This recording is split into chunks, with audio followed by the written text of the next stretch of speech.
Welcome to Kanopy Conversations, where we sit down with today's most compelling filmmakers to explore the stories behind the stories. I'm your host, Christian Pierce. Today, we're thrilled to be joined by Molly Bernstein and Philip Dolin, the creative forces behind the new documentary, Art Spiegelman, Disaster is My Muse.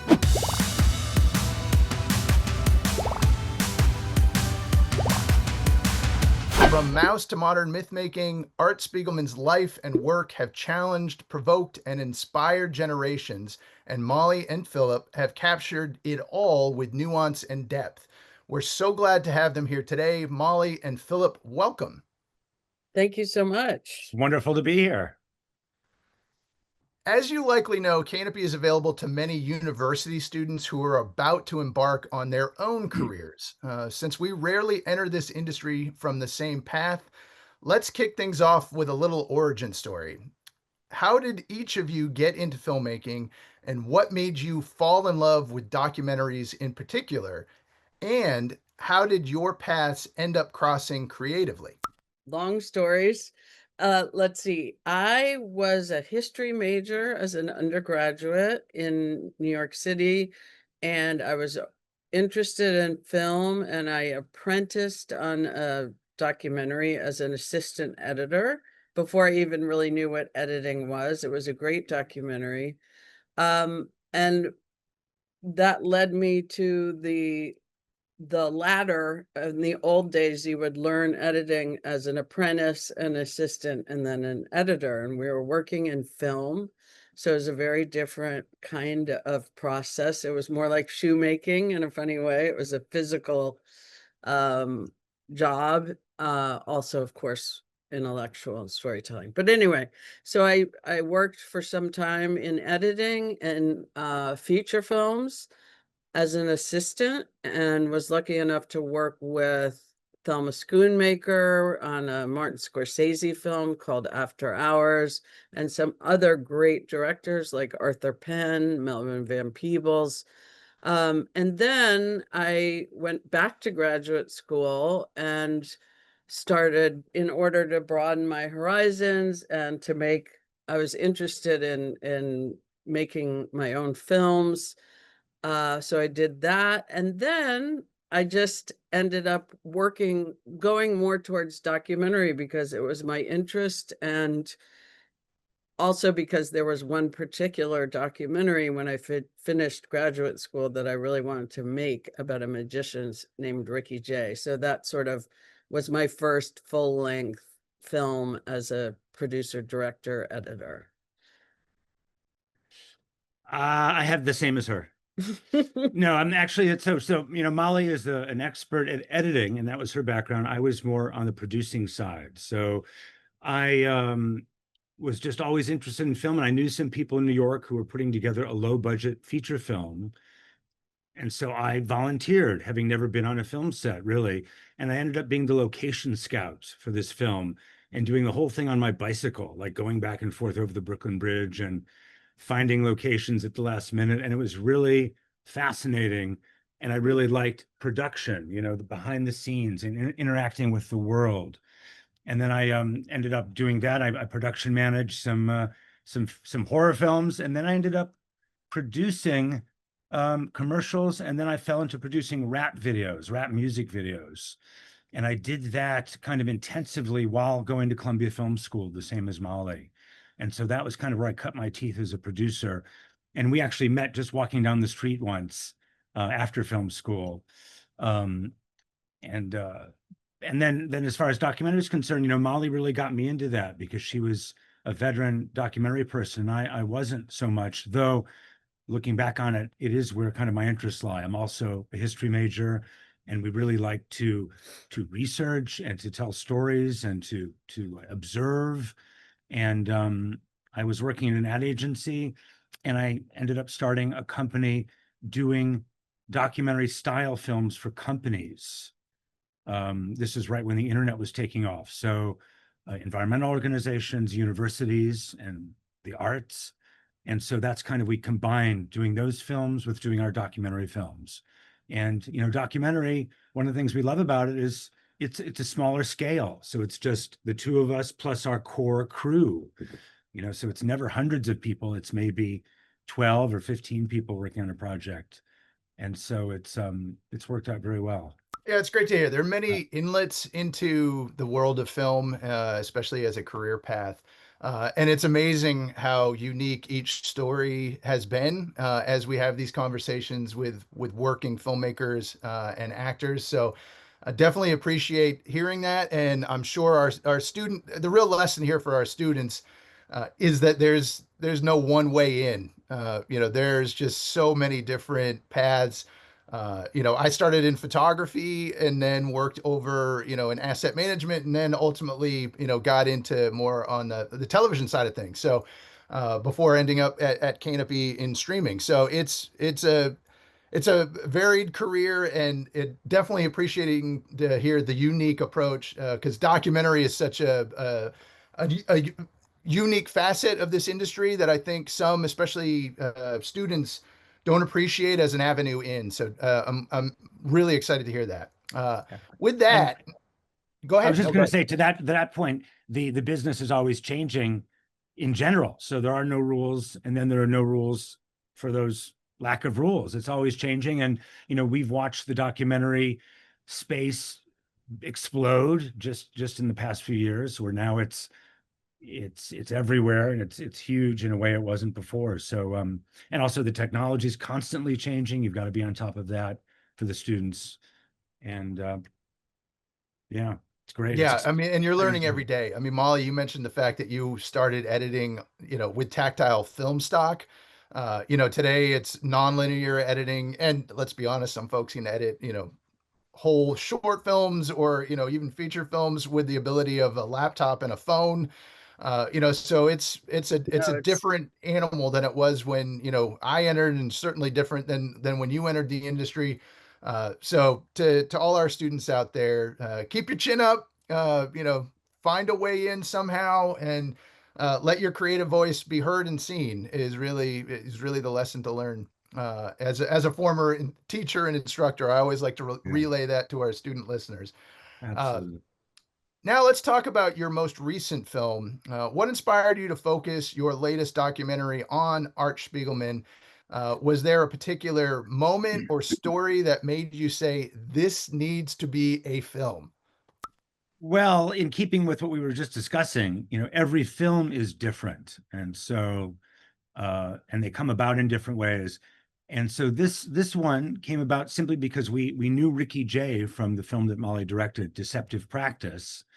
And Ricky Jay was friends with Art, and Art wanted someone to film a stage show that he was doing about the early wordless novels of the 19th century and before, the things that influenced him. And so we filmed that with a multi-camera shoot, and that's how we got to meet Art. That was about 10 years ago. And we started talking, and he loved Deceptive Practice. He even says to this day it's his favorite documentary. And so when we suggested doing a film, he said, "Great, you guys are the ones to do it." But we had no financing or anything. And so, as often happens in documentary, we just filmed. You have many different projects going at once, many irons in the fire. And so we would film Art every 3 or 4 months, going back. This is about 8 years ago. And maybe he would be working in a lithography studio. We would film that. Maybe he'd be giving a talk at a museum. We would go film that. And it was just kind of a way to get to know him, and also to hear what he was thinking about, and also to kind of get familiar with his encyclopedic knowledge of comics, which is really intimidating. And it's something that people don't know so much about.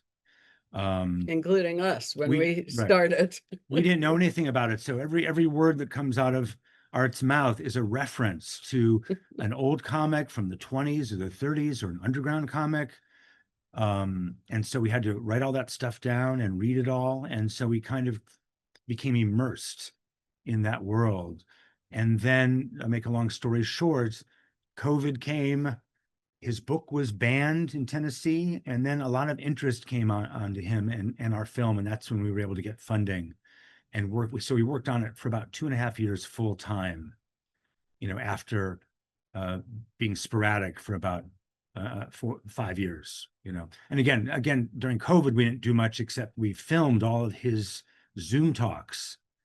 He gave a lot of Zoom talks during the COVID period, and that became very important in the film. You know, that became, we kind of got to see a certain transformation uh, happen in regards to his attitude toward Mouse. Because if you see the movie, you'll see it's haunted him. You know, the success came so early, and it's kind of haunted him, and he knows that that's his obituary, no matter what he does. And he kind of didn't want to talk about it so much, but as the world changed and politics changed, and as it got banned, he was willing to talk about it more. Um, so kind of, again, like if you're you know, in order to make a career in this business, you got to stick with it. And it's the same with documentary. You just stick with the subject, and you're there and you're ready for whatever happens. Yeah, documentary is often a long tail, right? I mean, you're telling a story of someone's life and career, and that often means you're entrenched in that life and career for an extended period of time. Yeah, yeah. Art Spiegelman is famously private and deeply intellectual, as you've touched on. How did you approach building trust with him and gaining access specifically to his archives, his thoughts, his family, and ultimately his world? I think, well, we were very lucky in that this previous film about the magician Ricky Jay, who was also extremely private and difficult to convince that there should be a documentary film about him, uh, that Art so respected us for having made that film, that there was from the start a great deal of trust. However, you know, even though he's a very public person, as is Francoise Mouly, they're not used to being on screen, right? Public in the sense that they write articles. Francoise publishes pieces about the covers on the New Yorker she does every week. Art is often at events and doing, you know, essays and introductions to books. So they're public intellectuals, but you're right, they're not stars, they're not performers. So it did take some time to get to know them. And also they're extremely busy and protective of their time. So we really focused on um, preparing intensely. And when we did have time with them in their home, doing interviews, etc., we had very targeted goals, which you don't always do. I mean, often or sometimes people, when they make documentaries, they may interview the main subject for 2 days and then from that decide what it's about. Whereas we really sculpted it as much as we could at each phase, and then asked for time with them and their kids and their friends, right? So their friends were very generous and really wanted to participate, which was great Yeah, for us. yeah. And you know, that's one of the wonderful things about a documentary like this, is you get to meet these incredible people and spend time with them. And you know, the more, so mainly we prepared as much as we could, and I think that's a huge asset whenever you're writing something or filming something about someone who's alive. If you're prepared, they're much more trusting. If you know, you're not just approaching them like, um you really need to be This is, prepared, I feel like, for me yeah. anyway. This is something people maybe may not realize about documentary, that it isn't just a free-flowing interview of whatever comes up. It's really, you've done some research, you've done some thinking about what you want to explore. Maybe you heard something in a previous interview with a friend of Art's that you want to talk about. A lot of the times when we filmed Art on stage, if he was giving a talk, we might not even see him, or we would say hello very briefly. So we were really didn't want to get in their way. So there was a lot of that. And when we did want to go into their home, we made it very as easy for them as possible. You know? So that was, I think that's how we built trust over the years. Right. Yeah, with a documentary including intense interviews, we've heard before, specifically Alex Winter, when we spoke with him in the past, talked about just the intense preparation that you need. That it's not necessarily like I mean, not that you don't do a lot of preparation on a nature documentary, but a lot of times the events need to unfold in front of you. Right. Whereas with an interview, you clearly go in knowing specific questions, periods of time you want to ask about, and moments in their work or their career that you view as highlights that they may not have thought about intensely or haven't revisited in a while. So uh, the Well, gems that that really come out of those interviews, I think, are based on the homework you do in advance. So not that surprised to hear that, because that's a common thread we've heard with other documentarians. and that's absolutely true. And also, he's done so many interviews in the past, Art has, and we listened to those, and we wanted to try to get things that maybe he hasn't talked about, stories that he hasn't repeated over and over. So that was part of it as well. Yeah, and it's also worth noting it because it's not just art. You get, again, you get family and friends, colleagues, many colleagues and collaborators from his past. So it's one of those instances where you get the village gives a commentary on one individual and a leader within obviously the comic space.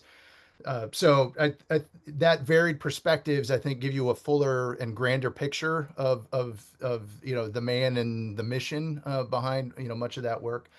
So definitely, you definitely get a great sense of that, and you really understand the level of homework you all did with this documentary, because you get a sense of those questions being asked of certain individuals and them giving you responses that you clearly were hoping for, or may have been surprised by as well. So those are really those are the highlights I thought within the film, was just hearing not only from him but from so many people he either influenced, worked with, or lived with, in the case of his family. Uh, Great.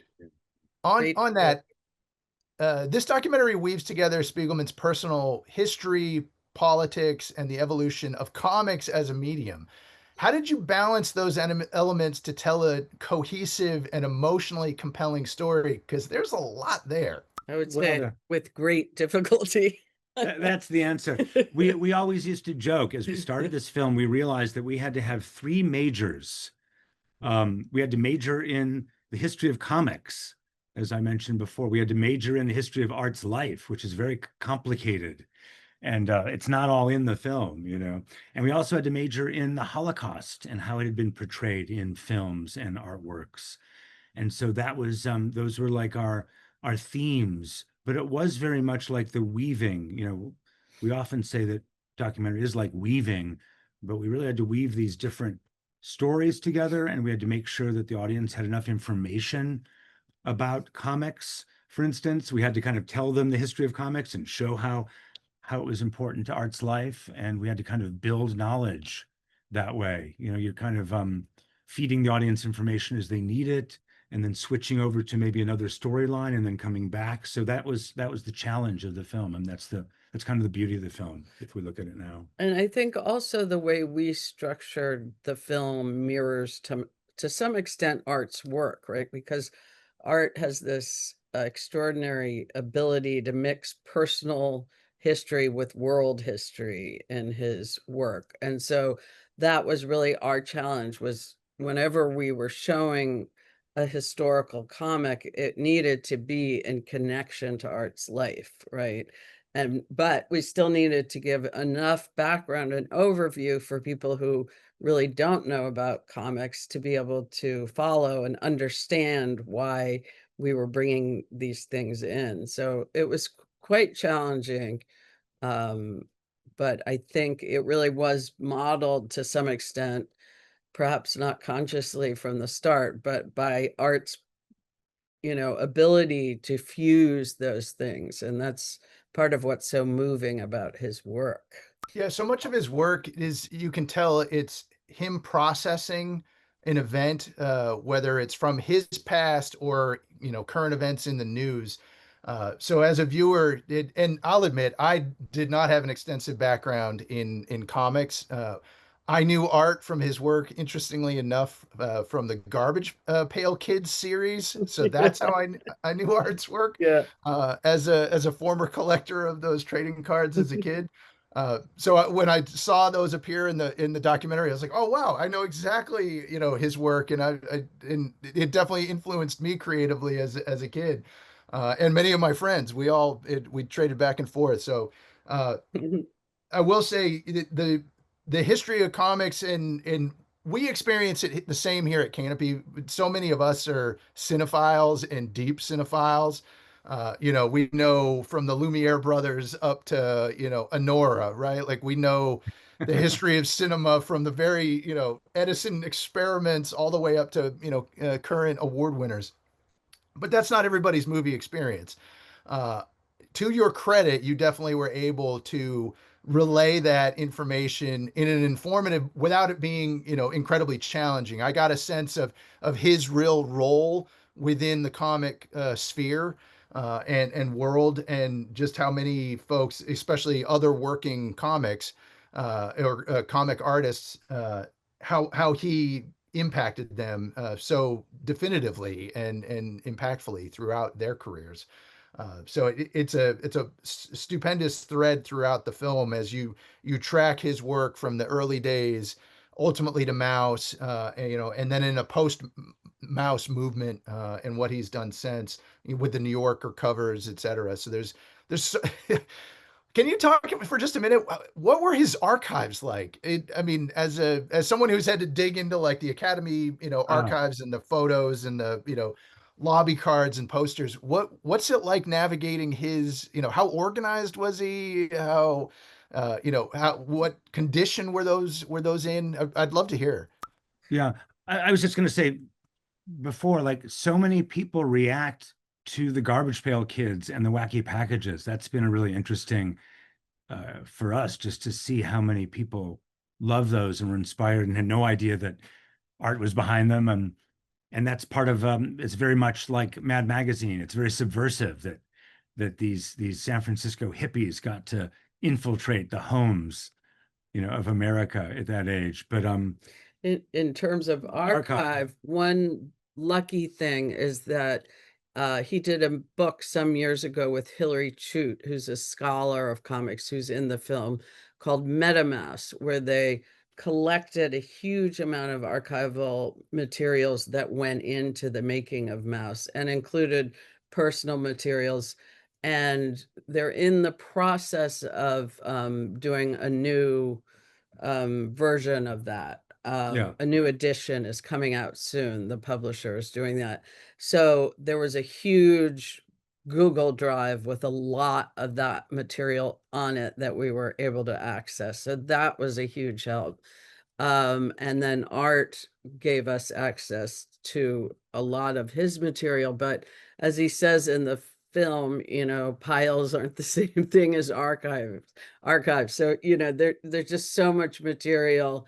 But I think having that MetaMouse treasure right, trove really helped us so much. And just even that book has such amazing documentation of the research Art did, including, they in the first edition of MetaMouse, there was a CD-ROM included in it, which was so that you could access a bunch of different folders with things in it that you could look at, and audio of his father's voice and things like that. And there was one folder that he had made to just put miscellaneous things in that he didn't know where else to put, so things like that we got to look through, and it helped us know also what we wanted to ask Art for, like what we really needed him to find. So again, it was a way of pre-researching, and then he was able to find some great things yeah, with the help of an assistant that we yeah. wanted. So he was very helpful and open to us using whatever we wanted. So that was really great. And we searched through boxes, old boxes that he had Yeah. of photos and things, and we scanned photos and so as is always the case, it's gathering from many different sources over time. Let's talk for a minute about the visual strategy of balancing all that material, because there you present on screen everything from, photographs of his family, works that were in progress, sketches, all the way through to final products. So uh, The visual style of the doc is striking. There's animation, archival footage, sketches, as well as formal and informal interviews. How did you develop that layered look and feel? And ultimately, how do you edit that because you've got to get down to a workable format, and a film release. So how did you edit through all of this?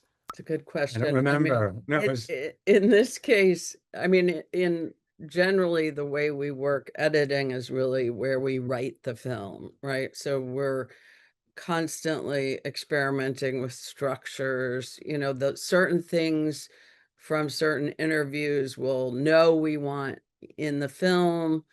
Well, there's certain footage that we shot at events or things unfolding that we think we want. We did the old fashioned, we made index cards of scenes and of themes and of, ideas, and just started structuring it and moving things around a lot and gradually cutting things out, so it's really, I always say that as you're cutting a documentary, once you have a huge assembly, you start editing and you keep saying to yourself, less is more, less is more, less is more.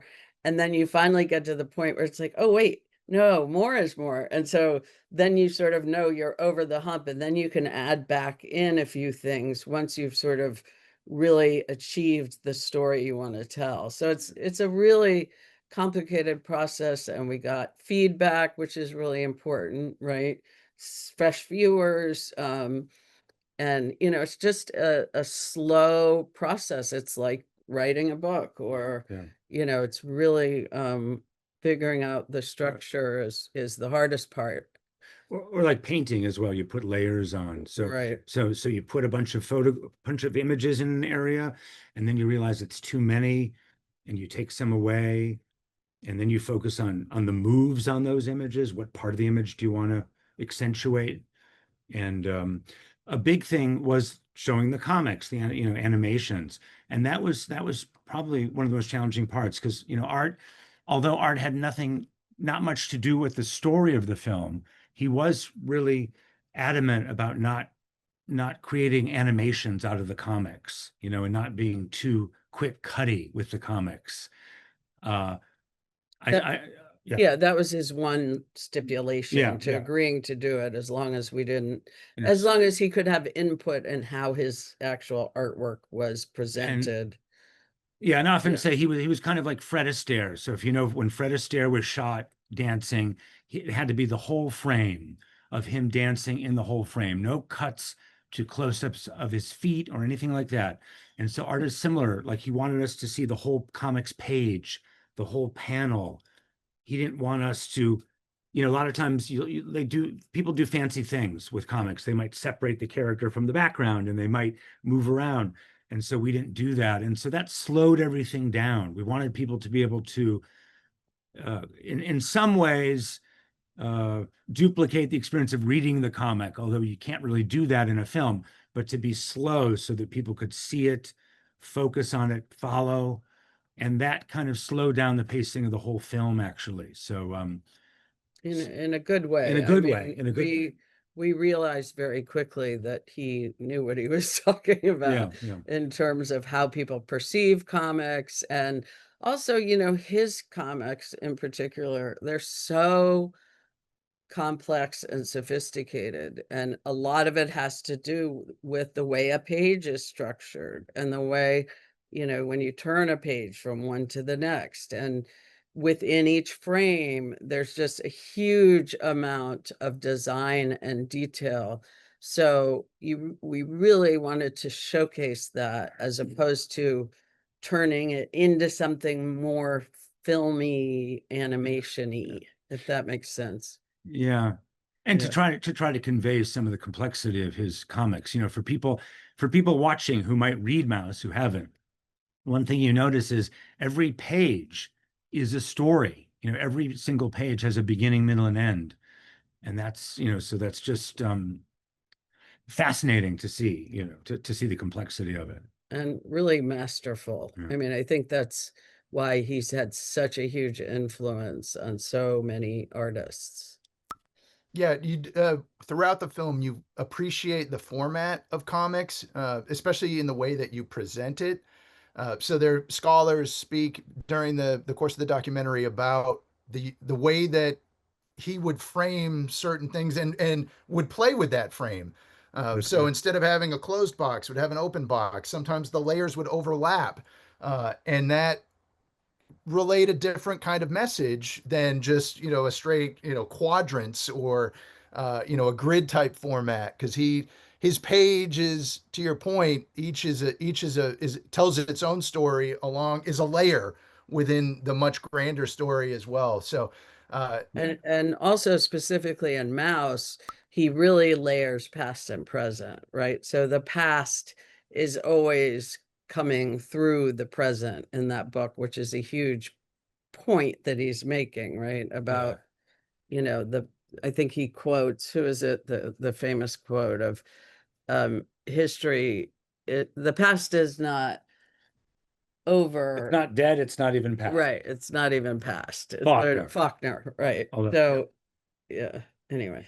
so let's let's wrap up, and I want to speak to the reception of the film. So looking back at the journey of this film, what do you hope viewers take away after watching Art Spiegelman, Disaster Is My Muse, about the man, about the art, about politics, or about how we confront trauma through storytelling? Uh, the last segment of the film covers everything he's done since Mouse, a feeling that he wanted to get away from Mouse, but it came back up due to current events, and there was no escaping it. The book right. banning, of course, brought him right back into the headlines.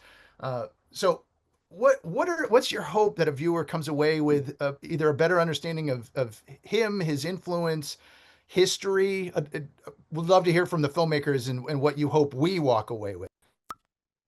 Well, that's funny. That's a question that people often ask, and I think that the answer that we would give is that that's really up to the viewer. We want you to watch it, and we want you to think about it and talk about it with people. And our job was really to present the story in the fullest way we could. We didn't set out to make a film about book banning or about even trauma. We were given art's life and work was our source material. We have a friend who has an art gallery who often says that art should be like the campfire that you sit around at night, telling stories and sharing things. And so, if it's not too corny, that's kind of what we feel. Yeah, hopefully it will spark conversations, ideas, interest in maybe pursuing things, comics further. I mean, I'll say one thing, just having watched the film, the reception, we've had a wonderful reception, and it's played a lot since November 20th, it premiered at Doc NYC. Right. And the funny thing is, as the world changes, as politics change, as current events are unfolding, the film is different. So you get a different sense of it week to week, which I think is what it's all about. It's there, and because you just see arts in the world. He's observes the world, he reacts to the world, and you kind of get a sense of that, and the story will continue to change as people see it in different contexts. And one thing that I've heard Art say often, and he does call himself a First Amendment fundamentalist, is that, he is from a generation where you could say anything as long as you were willing to discuss it. And I feel like that's a great message if people can be inspired to not see things as black and white and really discuss things with a critical mindset, but also, Oh, to listen to other points of view, if I, that makes that's sense. I great. love your campfire analogy because it's a great one. Overdrive, our parent company, it is owns Kanopy and Libby, and we both partner with libraries around the world. And our aim is to be uh, a communal hub like that. Obviously we're a digital hub, so it would be more of a, a digital campfire. But our aim is to certainly present challenging content to viewers, to make them think, to make them, reevaluate what's happening in the world around them at any given moment. And I really appreciate your noting that the film premiered in November. We're now recording this in May 2025. And I'm sure the reception will be different, from those audiences that saw it, 6 months ago to those that will see it, coming up here on Kanopy very soon. So I like, and we don't like to steer our viewers' reception. So I appreciate, I'm glad you answered that question. Leave it up to the viewer, because that's really, as we present some of the most, thought-provoking films of cinema history, and documentaries of the same ilk. We definitely want our viewers to think about it. Our tagline used to be thoughtful entertainment, and that continues to resonate. That's something that we pick films that matter, which is our other tagline. So, Great. thank you both. Thank you Thanks so so much much for joining us. It's really exciting to be on Kanopy. We're thrilled to be part of it, part of the Kanopy experience, for sure. I'm glad to hear it. Art Spiegelman, Disaster is My Muse, is a powerful, inventive portrait of an artist who reshaped how we tell and read stories. We can't wait for Kanopy viewers to experience it for themselves. To our audience, you can stream the film on Kanopy now for free through participating libraries and universities. And don't forget to join us next time for more Kanopy Conversations as we continue to speak with the minds behind the movies. Thank you for watching. And again, thank you, Molly and Philip, for joining us today. Thank you so much. That was great.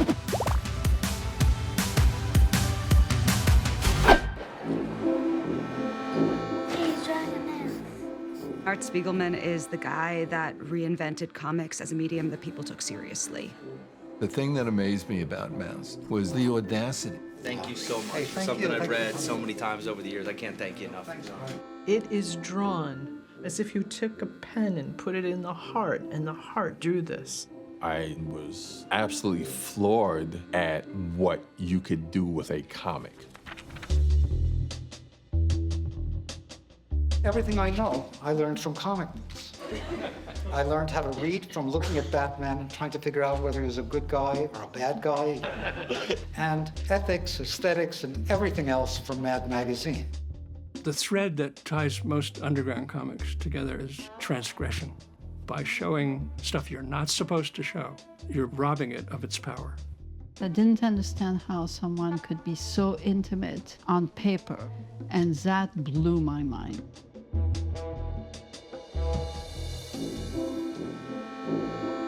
I did take comics very, very seriously, and I thought they were an incredibly maligned art form, and this was as valid as anything that happened in literature or in painting or in cinema.